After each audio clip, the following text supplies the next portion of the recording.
하나님 말씀을 같이 보시겠습니다. 신약 성경 빌립보서 3장 12절 한 절 말씀이 되겠습니다. 빌립보서 3장 12절 한 절 말씀 제가 읽어드리겠습니다. 내가 이미 얻었다 함도 아니요 온전히 이루었다 함도 아니라 오직 내가 그리스도 예수께 잡힌 바 된 그것을 잡으려고 달려가노라. 아멘. 아버지와 아들이 함께 사막을 걷고 있었습니다. 아들이 아버지에게 묻습니다. 아버지, 언제쯤 목적지에 도착할 수 있을까요? 그때 아버지가 얘야, 그것보다 중요한 것은 앞을 잘 보고 걸어야 된다 라고 말을 했어요. 아버지는 지도와 나침반을 연신 펼쳐보며 아들에게 말을 합니다. 주위에는 바위와 자갈이 널려 있었고 그 틈새로 선인장이 가시를 드러내고 있었어요. 이러다가는 평생 이곳을 못 벗어날 거예요. 벌써 며칠이 지난 줄 아세요? 아들은 불안해서 창백한 얼굴로 말을 합니다. 아들은 대답 대신에 나침반만 내려다보며 방향을 확인하는 아버지에게 화가 났어요. 아버지, 좀 더 빨리 걸어야 되겠어요. 발걸음을 재촉하세요. 그때 아버지는 오른팔을 뻗어 가리키며 아들에게 말합니다. 얘야, 이쪽이다. 우리는 다른 방향으로 걷고 있었던 거야. 두 사람은 방향을 다시 바꾸어서 며칠을 걸은 뒤에야 목적지에 도달하게 되었습니다. 그날 저녁 아버지는 아들을 불러놓고 말을 합니다. 얘야, 시간이란 그다지 중요한 게 아니란다. 그보다 더 중요한 것은 방향이라고 하는 사실을 잊지 말아라. 하마터면 우리는 영원히 사막에서 헤맬 뻔했구나. 아들은 아직도 사막 어느 곳에서 헤매고 있을 자신을 생각하니 아찔했습니다. 자, 이것을 너에게 이번 여행 선물로 주마. 아버지는 자신이 가장 소중히 여기던 나침반을 아들에게 내밀었습니다. 목표가 중요합니다. 표대가 중요합니다. 오늘 본문에서 바울은 내가 그리스도 예수께 잡힌 바 된 그것을 잡으려고 달려간다라고 말했습니다. 물론 바울을 향한 예수 그리스도의 뜻이 이방인을 향한 복음 전도라는 것을 분명하게 확신하고 있었던 바울은 그것을 이루기 위하여 부단히 달려간다고 고백하고 있는 그러한 내용의 말씀이죠. 자, 그렇다면은 2018년 새해를 맞이하면서 우리 교회가 달려가야 될 영적 목표가 무엇인가에 대해서 크게 두 가지를 제시하고자 합니다. 첫 번째로는 예배의 생활화입니다. 물론 이것은 전혀 새로운 말이 아닙니다. 우리 교회의 5가지 실천 목표 가운데 첫 번째, 예배의 생활화. 이것을 올 한 해 우리가 목표로 삼고 열심히 달려가자는 그러한 말씀입니다. 요한복음 4장 23절에 보면은 아버지께 참되게 예배하는 자들은 영과 진리로 예배할 때가 오나니 곧 이때라. 아버지께서는 자기에게 이렇게 예배하는 자들을 찾으시느니라. 하나님께 찾으시는 그 예배자가 되어야 된다.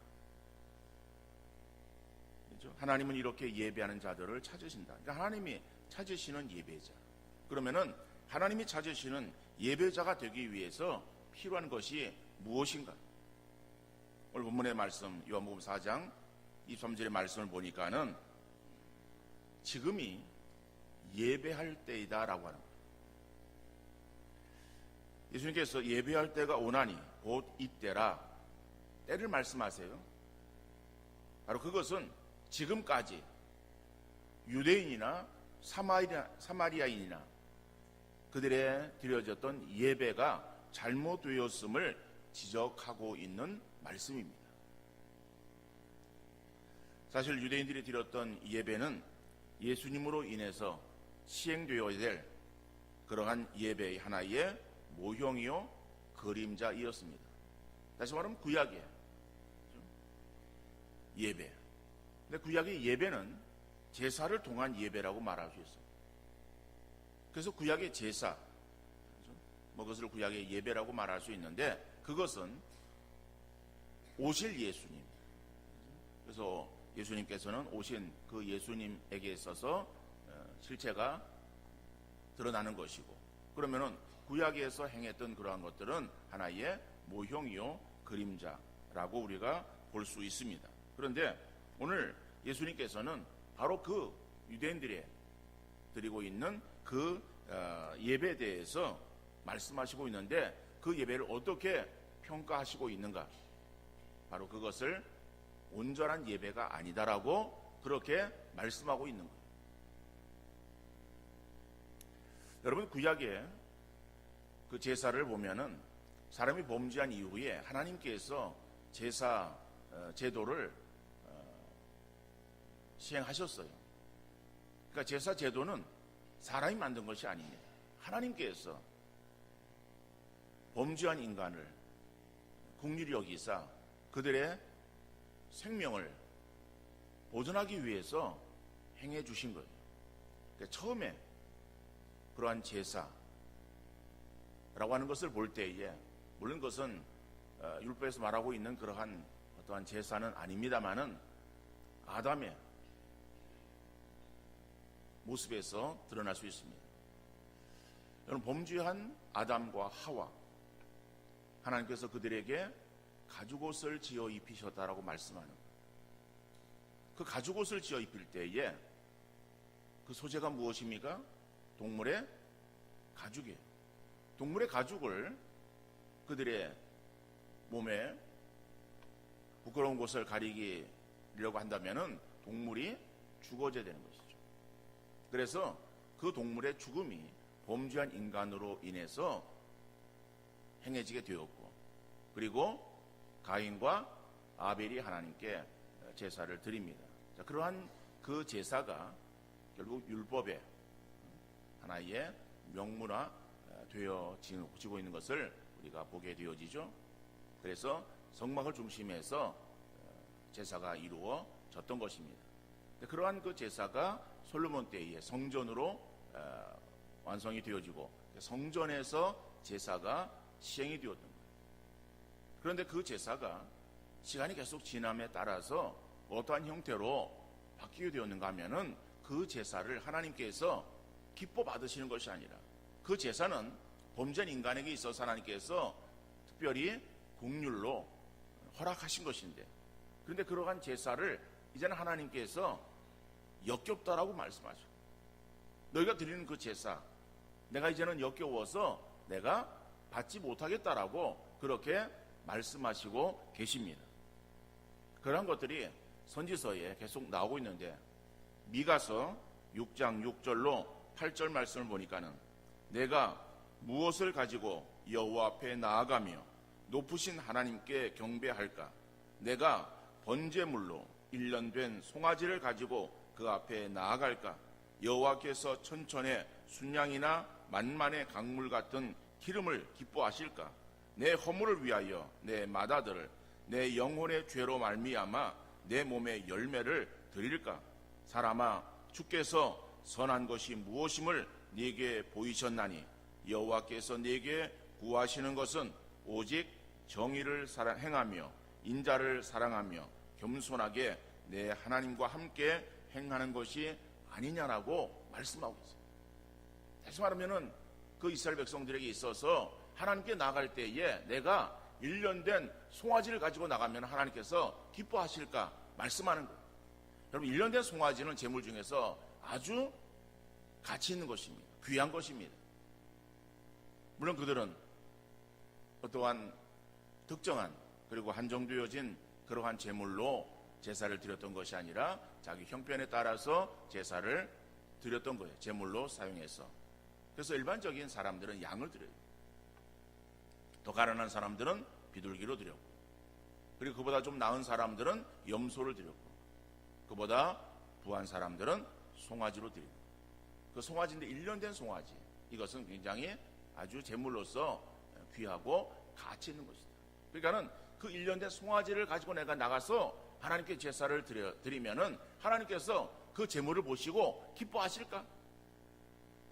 천천의 순양이나 만만의 기름이나 그 많은 그러한 재물들을 가지고 내가 나가면은 하나님께 기뻐하시겠는가라고 하는 거예요. 그러니까 이스라엘 백성들은 그 제사를 드릴 때에 재물, 그렇죠? 거기에 관심이 있었습니다. 내가 이만한 것을 드리면은 하나님께서 받으시겠지라고 하는 형식에 매여 있었던 그들의 제사. 하나님은 자기를 찾아 나오는 그러한 이스라엘 백성들의 그러한 그 잘못되어진 이 제사를 책망하셨고, 그래서 마음이 없는 그러한 그 제사, 이제는 내가 더 이상 원하지 않는다 라고 말씀하시고 계시는 거예요. 결국 이스라엘 백성들은 그들이 망할 때까지, 아수르와 바벨론의 포로로 되어질 때까지 그들이 제사를 멈추지 않았습니다. 그러니까 다시 말하면 그들은 하나님을 섬기는 그런 일들을 끝까지 행한 거예요. 그러니까 하나님을 섬기지 않아서 그들이 망한 것이 아니다라고 합니다. 하나님을 섬기는, 제사 드리고 하나님 앞에 나오는 그러한 일들에 대해서 그들은 동일하게 했어요. 그런데 이미 마음이 하나님에게서 떠나고, 그래서 하나님께 나와서 제사를 드리지만은 그것이 하나의 어떤 형식에 치우친 것이었고, 그들의 마음은 우상에게로 향해 있었다라고 합니다. 그러니까 우상을 섬기면서 하나님은 그저 소위 속된 표현으로 곁다리로 섬기고 있었던 그러한 그 행태를 우리 하나님께서 나를 버렸다라고 말씀하시고, 그리고 나를 떠났다라고 그렇게 책망하고 계시는 것입니다. 결국 그들이 망하게 되어서 그들의 많은 사람들이 아수르와 바벨론으로 포로로 잡혀가게 되어집니다. 이제 그들에게 성전이 없어요. 예루살렘을 떠나서 성전이 없는 가운데에 지나게 되었고, 포로로 되어진 그곳에서 그들은 하나님을 또 찾았습니다. 그래서 하나님을 찾아야 되는데 어디에서 모여야 될 것인가? 성전은 예루살렘에 있어서 갈 수도 없고, 그래서 그들이 모여있는 그러한 곳에 회당을 만들기 시작했습니다. 그래서 사람들이 남자들이 10명 이상 모이면 거기에 회당을 만들었어요. 그래서 회당에서 모여서 그들이 예배를 드리게 되었어요. 그래서 그 회당 예배가 예수님 당시까지 계속 되어지고 있는 것을 보게 되어집니다. 자, 그러한 그 회당에서 드려지는 그러한 그 예배들, 이런 것들이 예수님 당시에도 시행되어졌었거든요. 그런데 바로 그것도 우리 예수님께서 그 예배를 칭찬하시는 것이 아니라 책망하고 계시는 것이다. 왜냐하면 이스라엘 백성들이 포로로 끌려가면서 그들에게 있어서는 왜 우리가 하나님의 백성인데, 하나님의 선택되어진 그러한 민족인데 이렇게 아주 가치 있고 고귀한 우리가 왜 저런 이방인들의 포로가 되어져서 이런 고생을 하는가라고 하는 그러한 생각을 하게 되는 거예요. 그러면서 그들은 뭐를 깨달았는가 하면은, 우리가 하나님 말씀을 버린 것이다. 하나님 말씀을 제대로 지키지 못해서 그렇다라고 하는 그러한 이제 결론을 얻게 되어지는 거예요. 그래가지고 하나님 말씀이, 율법을 그들이 이제 더 귀하게 여기게 되었습니다. 그러니까는 예루살렘 성전에서는 제사를 중심했던 그들의 삶이 이제는 회당 예배를 드리면서 성전을 떠나서 이방에서 포로로 잡혀가 있으면서 그들이 하나님 말씀에 대해서 중요하게 여겼던 거예요. 그리고 자기들이 하나님의 백성이다라고 하는 이러한 이 사실에 대해서 이것을 우리가 희석시키지 않고 지켜나갈 수 있는 것이 무엇인가? 그래서 그들은 할례를 강조했어요. 그리고 안식일을 그들이 지켰고, 그리고 우리는 부정한 것을 행하지 않는다. 그래서 이 정결에 대해서 그들이 더 관심을 갖게 되었어요. 그래서 정결법이 굉장히 많이 있습니다. 그리고 안식일에 해야 될 것과 하지 말아야 될 것, 이런 것들이 613개나 되어지는 조항을 만들어서 행했던 거예요. 이런 것들이 뭘 말하는가 하면은 하나님 말씀을 귀하게 여기는 것은 필요합니다만은 그 말씀으로 인해서 그들이 안식일의 노예가 되었던 거예요. 그러니까 안식일에는 할 수 있는 것이 없어요. 반어제를 해야 되는데 반어제를 3번을 이렇게 뜸을 뜨면은 땀을 한 땀, 두 땀, 세 땀 뜨면은 그게 일한 거예요. 그러니까 안식일을 범한 거예요. 오리를 가면 되는데 십리를 가면은 안식일을 범한 거예요. 이러한 그 내용들로 인해서 그래서 사람들이 안식일에 매여 있도록, 안식일을 지키는 것이 아니라 안식일에 매여 있도록 행했던 거예요. 자, 이러니까는 이런 어떤 형식에 치우치는 그러한 그들의 안식일의 규정들, 그래서 그 안식일에 드려지는 그러한 그들의 예배조차도 형식에 치우치는 그러한 모습이 되어질 수밖에 없는 것이죠. 그래서 너희가 지금 이렇게 드려지는 그러한 그 예배, 이것은 온전한 예배가 아니다. 이제는 너희가 새로운 그러한 예배를 드려야 될 때가 되었는데 바로 지금이다라고 주님께서 말씀하시고 계시는 거예요.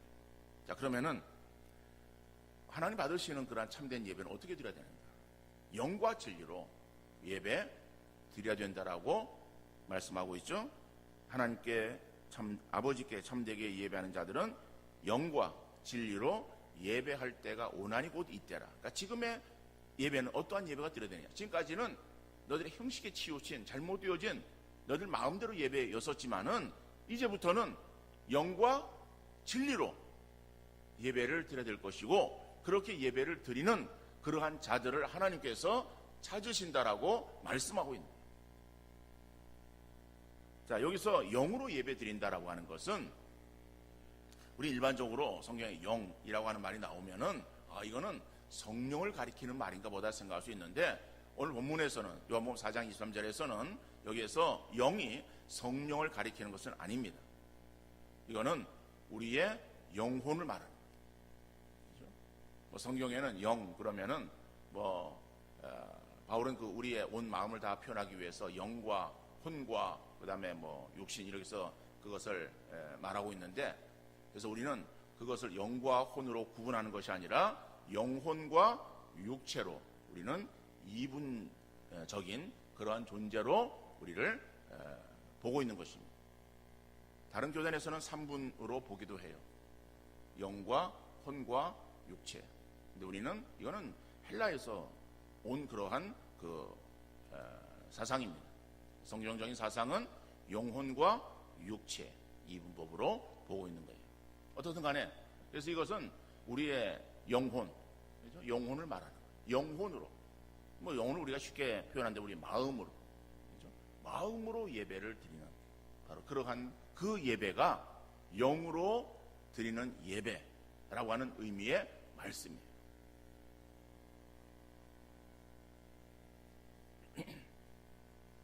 그러니까 우리가 예배를 드린다라고 할 때에 우리의 마음으로 하나님을 사모하는 그러한 그 마음을 가지고 예배 자리에 나와야 되는 것이지, 우리 육체만 시간에 맞추어서 자리에 앉아 있다고 그것이 하나님께서 원하시는 그러한 예배라고 말할 수 있는가 하면 그것은 아니다라고 합니다.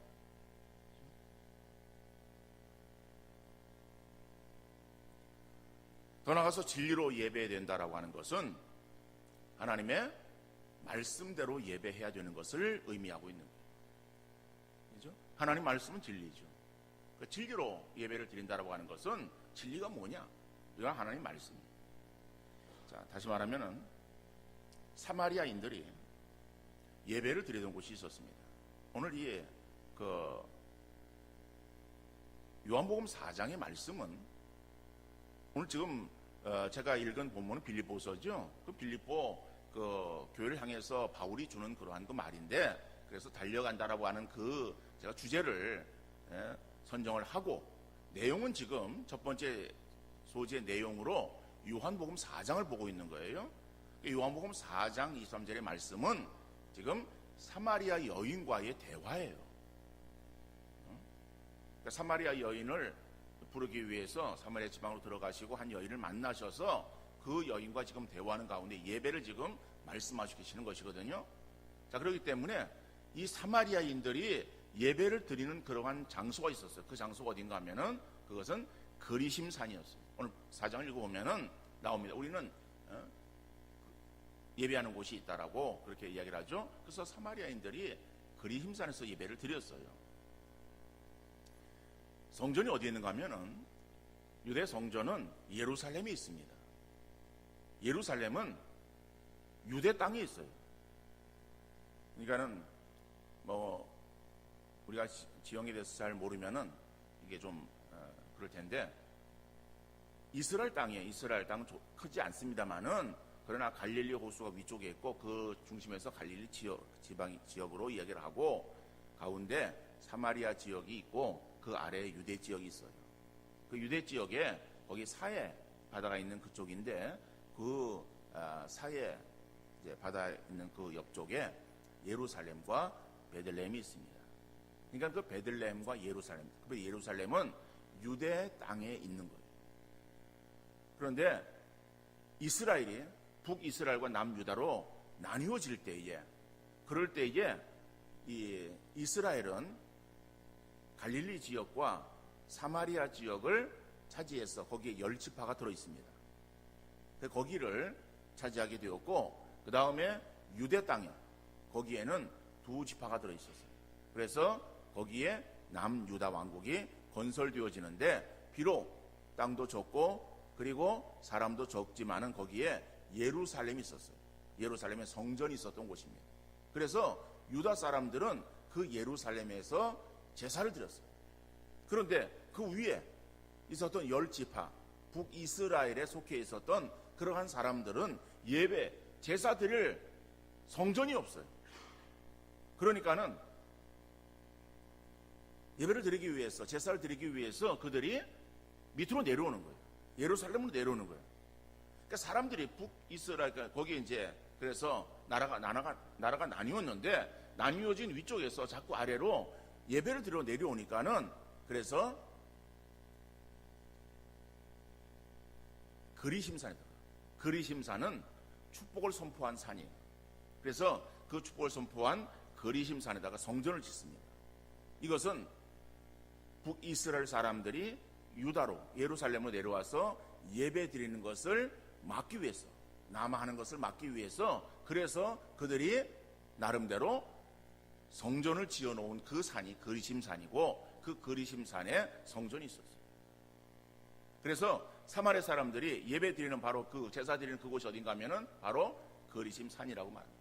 그러니까 유다 사람들은 예루살렘 성전에 드렸고, 그 다음에 사마리아 사람들은 그리심산으로 가서 예배를 드렸는데, 그 그리심산에서의 그들의 예배 처소를 마련한 그것은 바로 그러한 의도에서 만들어진 것이다라고 합니다. 그렇기 때문에 이것은 하나님의 말씀이, 하나님의 뜻이 아니다. 너희가 편의에 의해서, 남하는 것을 막기 위해서 너희가 너희의 편리를 따라서 만들어 놓은, 그래서 예배 드리는 바로 그러한 모습들, 그것이 아니기에, 그래서 예배는 인간의 편의에 따라서 예배를 드리는 것이 아니라 하나님의 뜻대로, 하나님 말씀대로 지켜 행하는 그러한 예배가 되어야 된다라고 하는 그러한 의도에서 주님께서 말씀하시고 있는 거예요. 자, 그러니까 우리가 예배를 드린다라고 할 때 이제 그 예배가 하나님이 찾으시는 그러한 그 예배자, 그러한 그 예배자가 많지 않다라고 하는 것을 우리가 4장 23절의 말씀을 통해서 알 수 있어. 왜 그런가 하면은 하나님 그런 자를 찾는다라고 했거든요. 그런 사람이 다 예배자를 한다면은 뭐로 하나님 찾으시겠어요? 그죠? 근데 그런 사람이 적어. 그러니까 하나님께서 그런 사람들을 찾는다라고 말씀하셔요. 근데 그것은 시대를 막론하고 어느 시대든지 예배, 참된 예배자가 많지 않다라고 하는 것을 전제하고 있는 말씀이에요. 근데 그 말씀이 예수님 당시에도 그랬고 오늘 우리의 시대도 역시 그렇다라고 보아야 된다라고 하는 거예요. 물론 누가 예배를 잘 드리고 누가 예배를 못 드리고 우리가 평가할 수 있는 것은 아닙니다. 그러나 오늘 말씀을 통해서 볼 때에 하나님이 찾으시는 그러한 예배자, 이것은 많지 않은 숫자구나 라고 하는 것을 우리가 생각할 수는 있습니다. 그렇다면 오늘 우리의 예배가 정말 하나님이 받으실 만한 예배를 드리고, 그리고 그 하나님이 찾으시는 예배자가 내가 되어지기를 위해서 우리가 힘쓰는 우리 성도들 다 되어질 수 있기를 간절히 바랍니다. 물론 우리의 예배가 우리의 마음으로 드려야 돼요. 정말 주님을 사랑하고 주님을 찾는 간절한 마음으로 예배를 드려야 되지만은, 그러나 우리의 마음은 형식에 담겨질 때에 그 온전한 모습이 될 수가 있어요. 우리가 육체를 가지고 있지 않습니까? 육신이지 않습니까? 그래서 형식이라고 하는 것을 무시할 수는 없어요. 우리가 형식적이 되어서는 안 돼요. 그러나 우리가 형식이라고 하는 것을 무시할 수는 없다라고 하는 거예요. 여러분, 우리가 마음으로 예배를 드린다라고 할 때에 예배의 장소라고 하는 그러한 그 형식을 무시해서 되겠는가라고 하는 거예요. 오늘 우리에게 있어서, 물론 우리 여기 나와서 예배 드리는 우리 성도들에게 해당되어지는 말씀은 아닙니다. 제가 신학교 때 수업을 들을 때에 교수께서 그러한 이야기를 하셨어요. 미국 교회는 차를 가지고 가다가 그저 그는 놀러 가는 거죠. 놀러 가다가 시간이 되어지면은 그러면 차를 세워놓고 예배를 드리고, 그리고서 또 헌금은 은행으로, 온라인으로 헌금을 한다, 뭐 이런 얘기를 그때 들었어요. 오래전 얘기죠. 그런데 그러한 그 형태가 오늘 우리 한국 교회도 이루어지고 있어요. 그래서 젊은 사람들 가운데에서 어떠한 예배를 원하는가? 그거는 보는 예배를 원하는 거예요. 그래가지고 방송에서 나오는 그러한 그 예배, 그걸로 자기 예배를 대신하는 거예요. 여러분, 그건 예배를 드리는 겁니까? 우리가 뭐 여러분 가정에서 보면은 뭐 이렇게 채널들이 많이 있죠. 그 방송에 따라서 다릅니다만은 뭐 이렇게 케이블 TV를 다 볼 수 있는 그러한 뭐 유료 채널입니까? 뭐 그런 걸 보니까는 뭐 거기에는 뭐 우리 기독교 방송이 뭐 한 대여섯 개 이상 뭐 굉장히 많은 것 같아요. 뭐 이런 TV 저런 TV 해가지고 우선. 그런데 그런데 보면은 시간이 다 다릅니다만은 다 나름대로 설교자 나와서 예배를 드리는 거예요. 그죠? 예배 실황을 중계하기도 해요. 여러분, 그러한 설교를 듣고 그러한 그리고 내가 예배를 드렸다라고 할 때 그것이 예배를 드린 거예요? 그건 TV를 통해서 예배를 본 거죠. 예배는 보는 것이 아니에요. 우리가 교회에 와서 예배를 보러 교회 옵니까? 여러분이 구경꾼이에요? 우리는 예배자예요. 예배를 드리는 거, 하나님께 드리는 거예요. 예배한다, 예배 드린다 그래야지 예배 보러 간다. 아니, 어디요? 극장으로? 극장에서는 영화 보는 거예요. 근데 교회는요, 예배를 보는 곳이 아닙니다. 예배를 드리는 거죠. 그런데 그러한 어떠한 장소라고 하는 이러한 형식을 우리가 다 탈피하고 젊은 세대처럼 자기들 생각에 옳은 대로 행하는 그런 어떠한 세태의 모습을 따라서 그저 그냥 내가 뭐 집에서 예배 드리는 그러한 광경 한번 보면 되지, 그게 예배 드리는 것은 아니죠. 우리가 예배를 드릴 때에 예배의 시간이라고 하는 형식의 예배를 우리가 담아서 드려야 되는 거예요. 마음대로 아무 때나 나와서 예배 드리는 것이 아니라 예배 드리는 그런 시간에 함께 참여해서 예배를 드리는 거예요. 예배를 드려 나올 때에 복장이라고 하는 형식에 우리의 마음을 담는 거예요. 그렇죠? 우리의 마음이 어떻습니까? 우리의 복장 굉장히 영향을 받아요. 편안한 복장으로 나와보세요. 우리 마음이 편안해요. 그럼 편안히 예배를 드릴 수 있습니까? 그거는요, 자유스러운 예배를 드려요. 자기 마음대로 예배를 드려요. 편안한 게 다 좋은 것은 아니에요. 그러나 정장을 갖추고 예배에 참여하면은 그러면 내 마음가짐도 달라져요. 인간이기 때문에 어쩔 수 없어요. 그래서 교회 올 때 그래서 옷을 준비해서 입고 오라고 하는 얘기예요. 무슨 뭐 좋은 옷을 입어라, 비싼 옷을 입어라 그런 의미 아니잖아요. 우리가 편한 옷들, 저 점퍼 그냥 하나 걸치고서 그냥 와서 앉아서 그냥 편하게 있다가 들어가면은 편안할 수 있어요. 그런데 그것이 우리의 마음을 담아서 예배 드릴 수 있는 어떤 형식의 온전한 모습은 아니라고 생각이 되어집니다. 어떠간에 내가 드리는 예배, 오늘 드리는 예배가 내게 있어서는 마지막이다 라고 하는 그런 결단하는 마음을 가지고 예배를 드리는 우리 성도님들 되어지시고, 그래서 올 한 해 예배의 승리자들이 되어질 수 있기를 간절히 바랍니다. 두 번째는 교육의 필수화예요. 디모데후서 3장 10절 11절 말씀입니다. 모든 성경은 하나님의 감동으로 된 것으로 교훈과 책망과 바르게 함과 의로 교육하기에 유익하니 이는 하나님의 사람으로 온전하게 하며 모든 선한 일을 행할 능력을 갖추게 하려 함이라. 우리 교회 세 번째의 그런 목표예요. 로마서 10장 17절에 보니까는 그러므로 믿음은 들음에서 나며 들음은 그리스도의 말씀으로 말미암았느니라. 우리 믿음의 성장은 하나님의 말씀을 들을 때에 자라게 되어지는 것입니다. 육신의 양식을 잘 섭취하면은 육신이 자라듯이, 육신이 건강해지듯이 하나님 말씀을 듣지 못하면은 우리의 신앙이 성장하지 못하고 우리의 신앙이 병들어갈 수밖에 없어요. 그건 우리의 육체를 볼 때에 똑같아요. 음식을 잘 먹으면은 건강하죠. 그래서 내가 들을수록 밥이 보약이라고 말해요. 밥심으로 살아간다고 말하는 거예요. 근데 우리가 영적으로 하나님 말씀을 우리가 귀하게 여기고 말씀 듣는 일에, 말씀을 대하는 일들에 소홀히 한다면 우리가 잘하지 못하고 또 우리의 영적 건강이 점점 소홀해지는 거예요. 요한계시록 1장 3절 말씀, 이 예언의 말씀을 읽는 자와 듣는 자와 그 가운데 기록된 것을 지키는 자가 복이 있다라고 말씀하고 있어요. 하나님 말씀을 읽어야되며 들어야되며 그래서 알게 된 내용에 대해서 지켜 행하게 될 때에, 그럴 때 그것이 우리에게 복이 되는 줄 믿으시기를 바랍니다. 그래서 말씀을 부지런히 읽고 들어서 말씀에 대해서 잘 알아야 된다. 그러나 중요한 것은 머릿속에 알고 있는 것으로만 그쳐서는 안 되는 것이고, 그것을 우리의 삶에서 순종해야 돼요.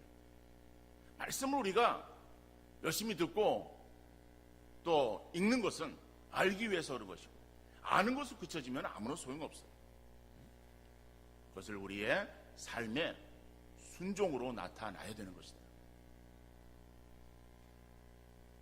더 나아가서 하나님 말씀을 우리가 읽고 듣는 것에만 그쳐서는 말씀에 대한 깊은 의미를 우리가 파악하기 어려워요. 그래서 말씀을 제대로 알기 위해서는 배우는 그러한 일들에 힘써야 될 것이다. 여러분, 물론 말씀을 많이 알고 있다고 그래가지고 그것이 주님의 칭찬을 받는 것은 아닙니다. 하나님 말씀에 대해서 유식해야 주님의 칭찬이 있고 천국 들어가는 데에 보너스 점수가 가산되는 것은 아닙니다. 여러분, 예수님 당시에 바리새인들이 있었어요. 그 바리새인들은 말씀에 대해서 많이 알고 있었던 사람들이에요. 당시에 종교 지도자들이었고 종교 리더들이었어요. 그런데 그들이 예수님께로부터 아주 심한 책망을 받았어요. 저주를 받았어요.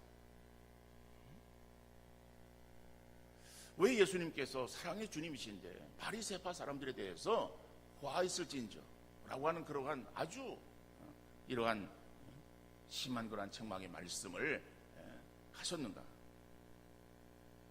바로 그것은 바리새파 사람들이 알기는 하는데 말씀에 대한 순종이 없어 그렇다는 거예요. 오늘도 우리에게 머리가 커지게 하는 말씀 공부는 의미가 없습니다.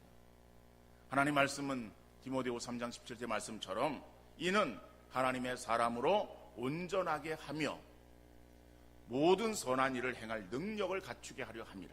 하나님 말씀 우리가 배우는 것은 내가 변화되어서 내가 하나님의 사람으로 온전하게 되기를 원해서 하나님 말씀을 배워야 된다라고 하는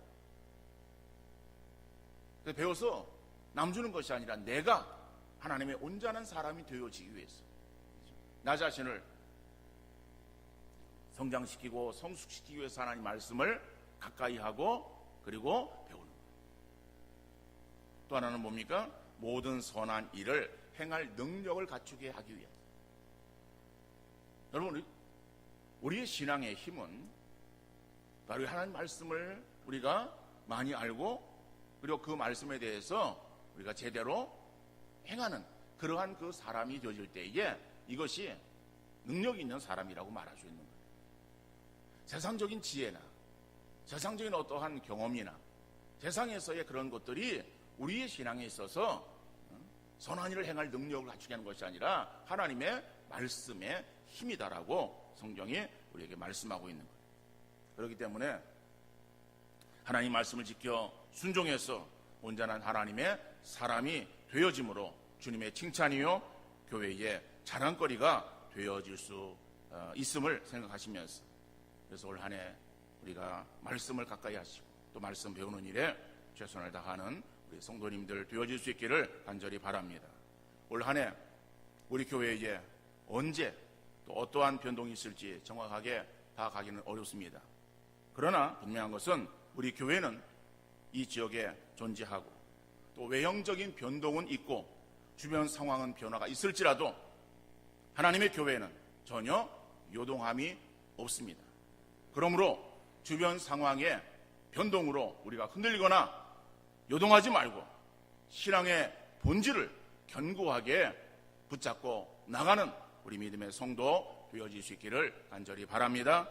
주님 오시는 날까지 계속해서 하나님께 드리는 예배는 계속 되어야 될 것이고 또 부지런히 말씀을 배워서 우리 자신이 하나님의 사람으로 온전하게 되는 일에 전심 전력 다해야 될 줄로 믿습니다.